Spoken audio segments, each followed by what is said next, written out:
Merci Renaud. Je te remercie d'avoir accepté ma présentation. Je ne sais pas trop comment je vais faire pour passer après ces deux présentations-là. C'est un challenge, parce que là, je vais juste vous présenter un nanoscript que je me suis écrit pour faire quelque chose qui est le suivi de version. Alors, je ne sais pas si dans la salle, il y a quelques développeurs, quelques administrateurs, quelques package managers, je ne sais pas. Et je ne sais pas comment vous faites, vous, pour suivre le changement de version des logiciels que vous utilisez, des librairies que vous mettez en œuvre, de ce que vous aimez. Moi, j'avais pas je faisais un peu comme j'allais à la pêche aux informations, disons. Et à un moment donné, j'ai découvert Canboard. Donc c'est un truc qui est écrit par Frédéric Guyot, qui est un logiciel qui permet de faire du Kanban, quoi, on va dire. Et puis je trouvais ça bien. Et puis il y avait des releases régulières. Puis il y a eu une période où il n'y a plus eu de release. Et puis j'ai complètement oublié de regarder régulièrement. Et puis en fait, j'ai vu que j'avais loupé plein de releases après. Donc je me suis dit, comment je peux faire pour traquer pour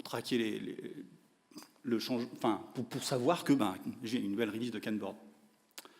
Donc moi je voulais avoir l'information dans mon terminal. Moi je suis un vieux, ça se voit pas, moi j'ai pas les cheveux encore blancs, et donc le terminal j'aime bien. Et donc aller sur internet, chercher pour chaque projet, chaque truc, c'était bon, voilà. Donc j'ai fait un petit script, 20 lignes, où j'ai tout hardcodé. Alors ça ressemble à ça. Donc c'est joli, hein, tout hardcodé.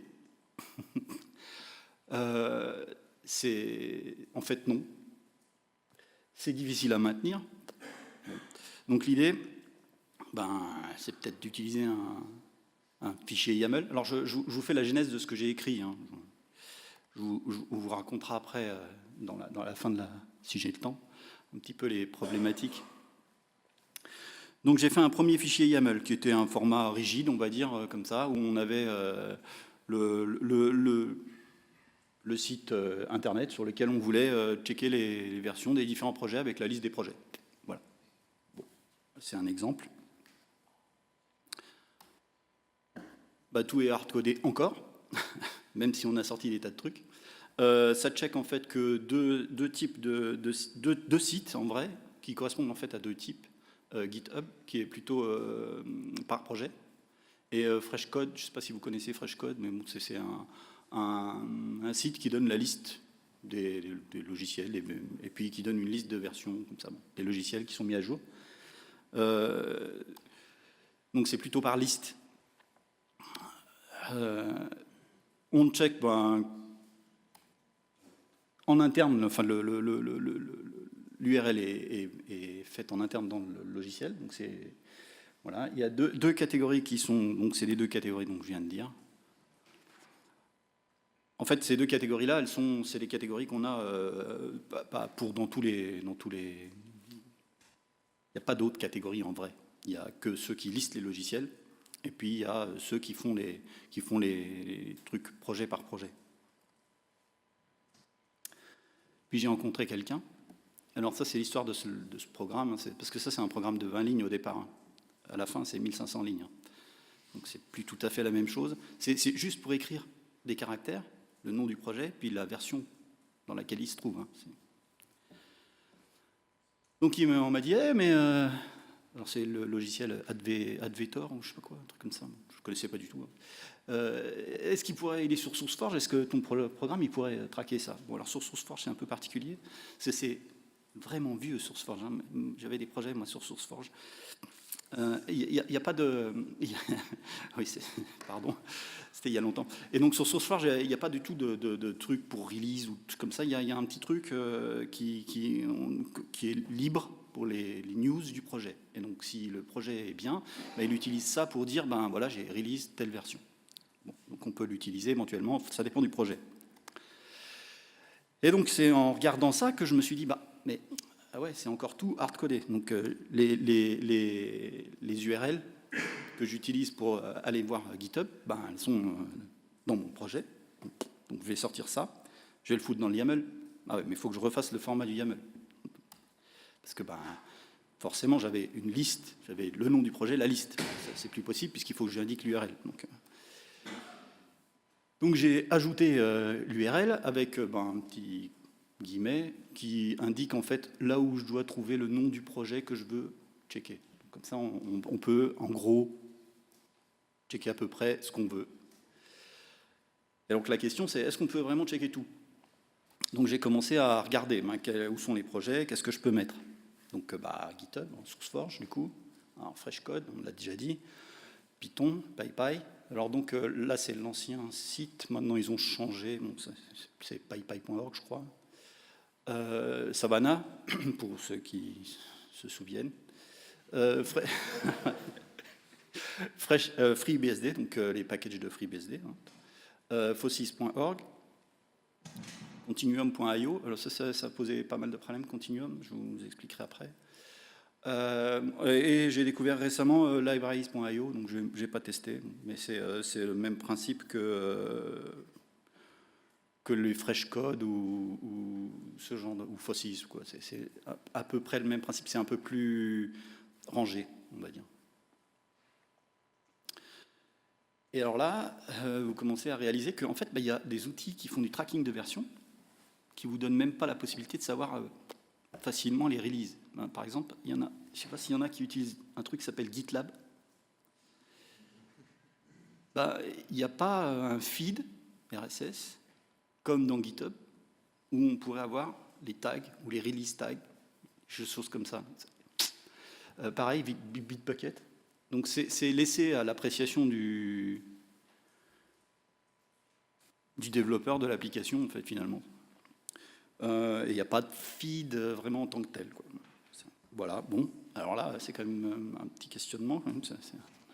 Je se demander pourquoi. Ah oui, alors les versions.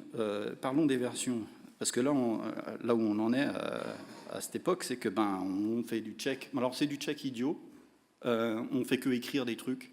Et ce programme, il estime que l'intelligence, elle est via la personne qui regarde l'écran. Hein. Et donc on a des releases d'Angular par exemple. Alors voilà, on s'attend, on est le 15 mai, on a la 6.02, et le 16 mai on a la 5.2.21, la 5.2 pardon 11. Bon, on s'attendait pas à ça. Alors, en fait bon, il y a deux versions, on est d'accord, il y a deux branches, il y a la 5, puis il y a la 6, et puis il y a deux schémas de release. Bon. Donc c'est des choses. Voilà, il n'y a pas d'intelligence dans le logiciel. Il faut juste savoir ça.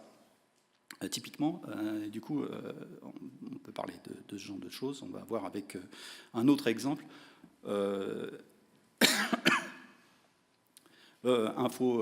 Infotel GLPI. En fait, Manufacturer Import, c'est un plugin pour GLPI. Je ne sais pas si vous connaissez ça. Ça permet de remonter des informations de vos machines. Des informations notamment de garantie et autres choses comme ça.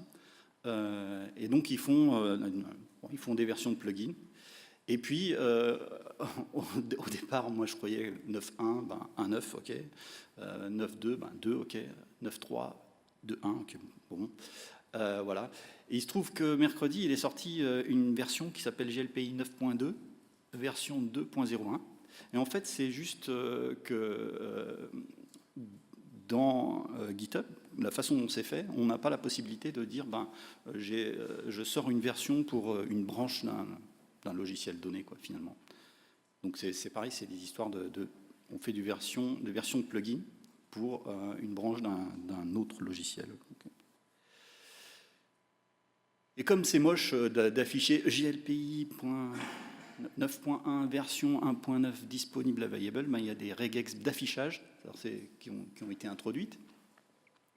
Donc ça ressemble à ça. Et ce qui est affiché, c'est uniquement ce qui est entre parenthèses.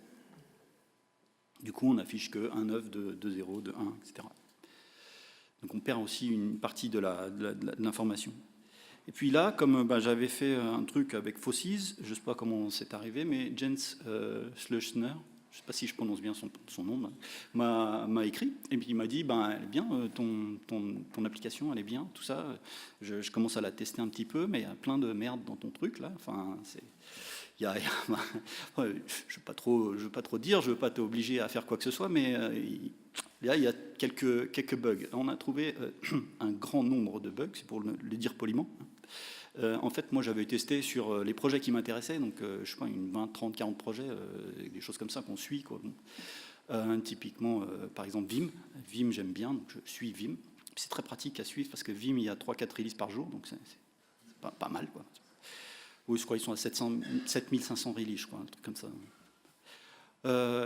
Il y en a, il y a des projets, c'est pire. Et donc, lui, en fait, Jens, comme il fait FO6.org, ben, il a testé sur des milliers, des dizaines de milliers de logiciels, et il y a des dizaines, enfin, il y a des tas de bugs qui sont remontés, quoi.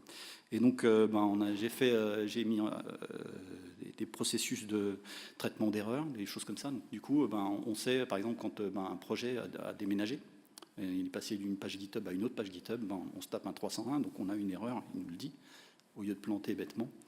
On a aussi les contextes, c'est-à-dire que tous les projets étaient... Enfin, moi, j'avais écrit, c'était en UTF-8, tout ça, ça marchait bien dans mon terminal. Mais dès qu'on commence à foutre ça dans un script, comme c'est écrit en Python, tout ça, ça se passe pas forcément très bien, donc il a fallu corriger aussi.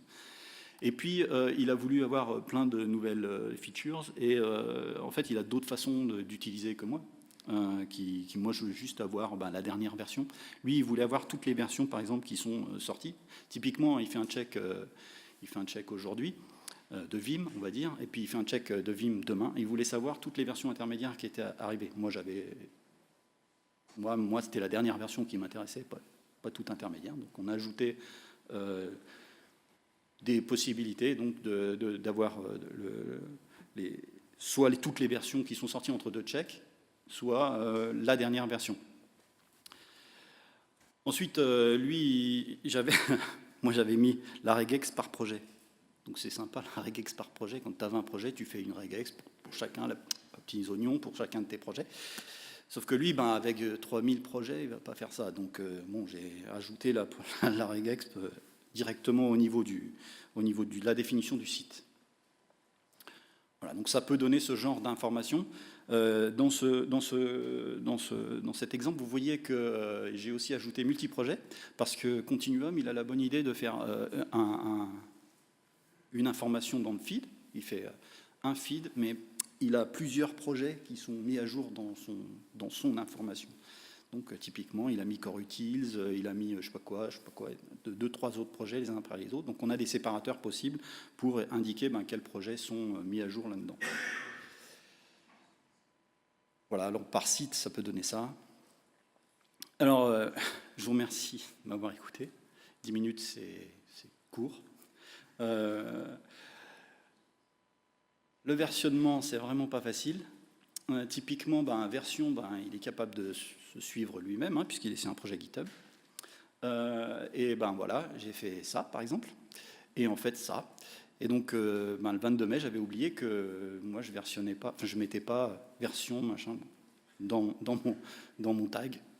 Voilà, ça arrive. Regardez SEMVer. Voilà.